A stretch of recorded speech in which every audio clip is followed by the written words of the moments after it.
તો યાદ રાખજો, સંસ્કૃતિ તો ગઈ ગઈ આપણી સંસ્કૃતિ, પણ સનાતન જશે ને આપણે જશું. આ યાદ રાખજો. જે પણ છે એ કંઈક આની ઉપર છે. આજ જ્યાં જ્યાં ગૌશાળાઓ છે ત્યાં હું જાણું છું કે ગૌસેવકો ખૂબ જોડાયેલા છે, અને દાનોલની અંદર પણ જે પણ ગૌશાળા છે એ કંઈક તમારા ગામના ભાગ્ય છે કે ભાગોળે આવી પુણ્ય થાય છે ગૌ માતાની. ભલા માણસ, તમે કંઈક કિસ્મતદાર છો કે આ ભાગોળે આજ પુણ્ય થાય છે ગૌ માતાને.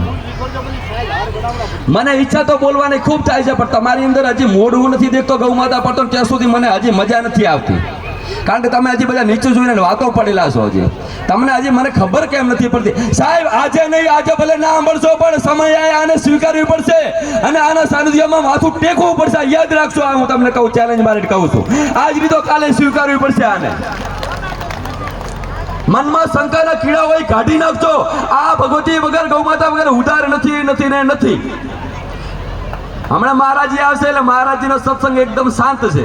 એટલે એવું મત વિચાર, મારો સત્સંગ કારણ મારી ભાષા જેવી છે, અંદરથી નિર્મળ. મને કોઈ એવું કાંઈ મનમાં કોઈ ના પૂરતો ગુસ્સો નથી, પણ જે સાચું છે એ કીધા વગર રહેવાતો નથી.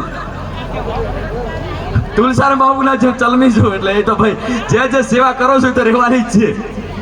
પણ સત્ય જે વસ્તુ છે એ તમને કહું છું, આ ભગવતીને આજે સ્વીકારી લીધો, કાલને દિવસે અંદર ભેટીઓ નાબૂદ થઈ જશે. ભગવાન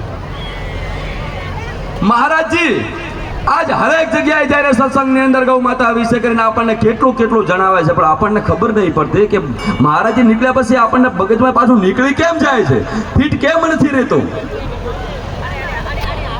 સાહેબ, જેને કોઈ